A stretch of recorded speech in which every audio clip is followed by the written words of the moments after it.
bahwa sistem pensiun di Indonesia masih butuh pengembangan dan penguatan agar tetap sustain. Dari 47 negara yang dinilai, Indonesia memiliki nilai indeks sebesar 51,8 yang dikategorikan dalam kelompok C. Beberapa usulan untuk peningkatan antara lain memperluas cakupan kepesertaan, keberlanjutan penguatan pengaturan, serta peningkatan transparansi kepada. Peta jalan ini adalah komitmen bersama kita untuk menciptakan sistem pensiun nasional yang lebih baik.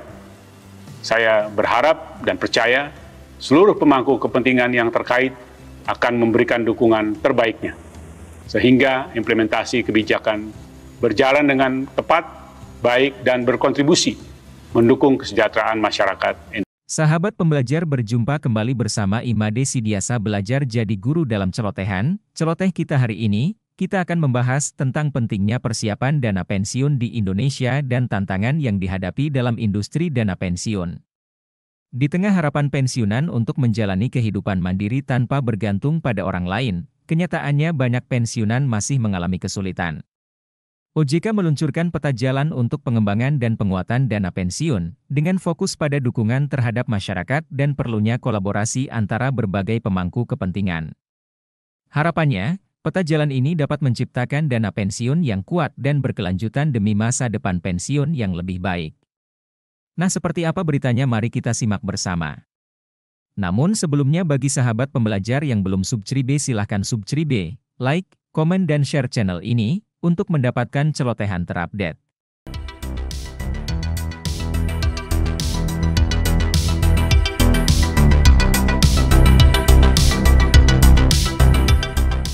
Salam sejahtera bagi kita semua.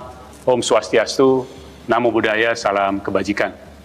Yang saya hormati Bapak Ogi Prastomiono, Kepala Eksekutif Pengawas Asuransian, Penjaminan dan Dana Pensiun.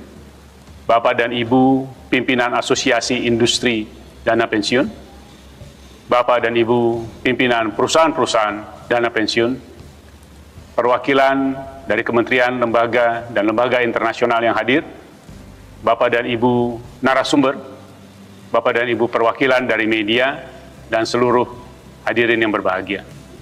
Puji syukur kehadirat Tuhan Maha Kuasa, sehingga pada hari ini kita dapat berkumpul dalam acara peluncuran Peta Jalan Pengembangan dan Penguatan Dana Pensiun Indonesia 2024-2028. Jangan lupa subscribe, like, komen, dan share.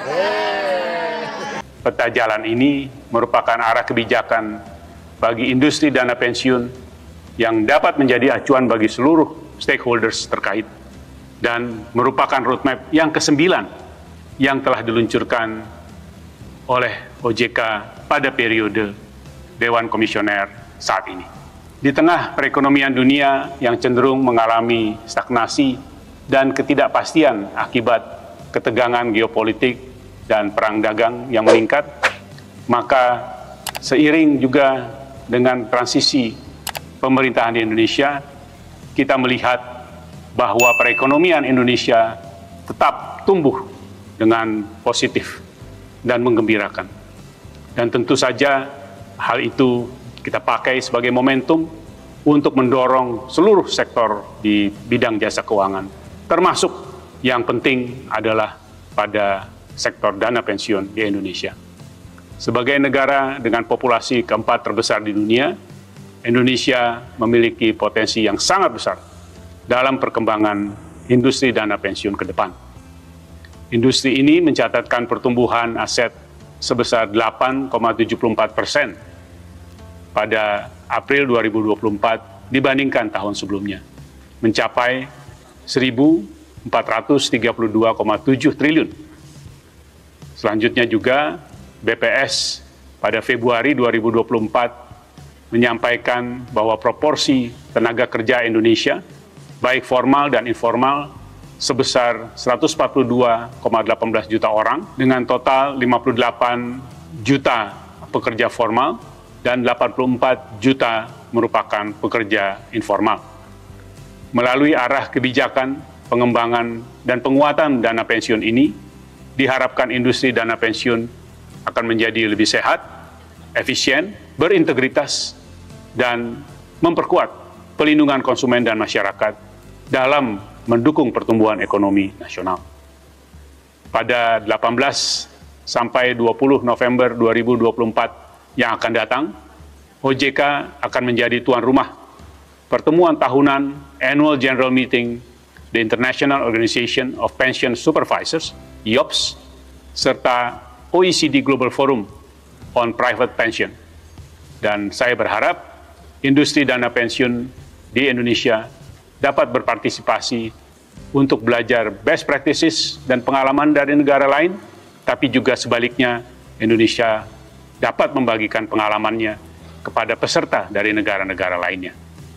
Peta jalan ini adalah komitmen bersama kita untuk menciptakan sistem pensiun nasional yang lebih baik.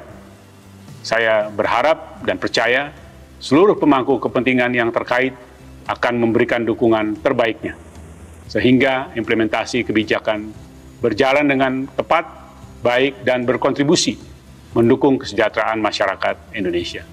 Penilaian dari pihak eksternal seperti Global Pension Index 2023 yang diterbitkan oleh Mercer dan CFA Institute menilai bahwa sistem pensiun di Indonesia masih butuh pengembangan dan penguatan agar tetap sustain. Dari 47 negara yang dinilai, Indonesia memiliki nilai indeks sebesar 51,8 yang dikategorikan dalam kelompok C.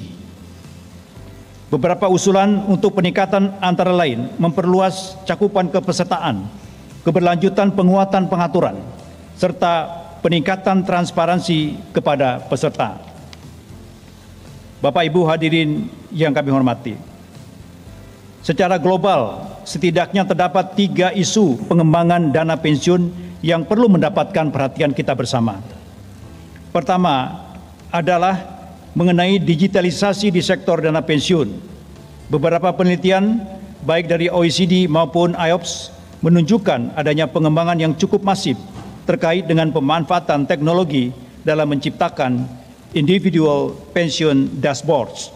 Sebagai contoh, pada akhir Juni lalu, Hong Kong melalui Mandatory Provident Fund Scheme Authority MFFA meluncurkan platform yang disebut IMPF yang mengintegrasikan fungsi pengelolaan dana, pembayaran iuran, dan pemantauan oleh peserta. Kedua adalah mengenai program pensiun di sektor informal. Sebagaimana disebutkan sebelumnya, bahwa masih adanya tantangan struktural terhadap isu ini di Indonesia. Bahkan di global, isu ini mendapatkan perhatian khusus dan menjadi salah satu topik dalam OECD Global Forum di Zimbabwe pada akhir tahun 2023 yang lalu. Ketiga adalah pergeseran tren program pensiun manfaat pasti, defined benefit, menjadi program pensiun iuran pasti, defined contribution. Pada forum terbaru di bulan Juni kemarin, IOPS menyampaikan bahwa akan dilakukan revisi atas IOPS Principles yang menjadi acuan OJK dalam melakukan proses pengawasan. Terdapat 3 usulan prinsip baru, yaitu implementing the pension regulation, monitoring and adaptability, dan assessment and implementation process. Selain itu, terdapat 2 penyesuaian terhadap IOPS Principle yang sudah ada, yaitu objective and responsibilities dan transparency and communication. Bapak Ibu hadirin yang kami hormati, memperhatikan berbagai kondisi dan tantangan yang ada, OJK secara konsisten menerapkan kebijakan strategis di industri dana pensiun dengan melakukan upaya secara simultan antara lain penyelesaian current issues dan di saat bersamaan membangun industri dana pensiun ke depan. Penyusunan peta jalan roadmap ini merupakan salah satu upaya untuk merespon berbagai dinamika yang terjadi di industri dana pensiun yang selaras dengan tujuan pemerintah dalam mengembangkan dan menguatkan sektor keuangan di Indonesia melalui penerbitan Undang-Undang P2SK. Ide penyusunan roadmap ini sudah dimulai sejak tahun 2023 yang semula hanya berupa program strategis karena industri dana pensiun sempat dinilai menjadi sunset industry. Menjadi kepada sebuah peta jalan atau roadmap pengembangan dan penguatan dengan semangat yang sama sesuai dengan Undang-Undang P2SK. Hal ini juga yang mendasari perubahan konsep peta jalan yang semula hanya untuk dana pensiun sukarela menjadi peta jalan untuk keseluruhan sistem pensiun di Indonesia dengan sinergi antara lain pensiun wajib dan sukarela. Oleh karena itu, Bapak Ibu sekalian yang hadir di ruangan ini, selain dana pensiun sukarela, baik itu DPPK maupun DPLK, juga hadir program pensiun wajib dari BPJS Ketenagakerjaan, dari PT Taspen, dan dari PT Asabri. Jangan lupa like, comment, share, and subscribe. Bye-bye. Bapak Ibu hadirin sekalian, kami sampai pada ringkasan peta jalan dana pensiun 2024-2028. Pengembangan dan penguatan industri dana pensiun pada peta jalan ini ditopang melalui 4 pilar utama, yaitu penguatan ketahanan dan daya saing, pengembangan elemen dalam ekosistem sektor dana pensiun, akselerasi transformasi digital, serta penguatan pengaturan, pengawasan, dan perizinan di sektor dana pensiun. Dalam tahap implementasinya, peta jalan ini diturunkan dalam 3 fase dengan sinergi antara dana pensiun wajib dan dana pensiun sukarela. Fase pertama adalah fase penguatan fondasi pada periode 2024-2025 yang fokus pada penguatan sumber daya manusia, perluasan akses melalui pemanfaatan teknologi, serta penerapan prinsip-prinsip pengelolaan dana pensiun yang baik.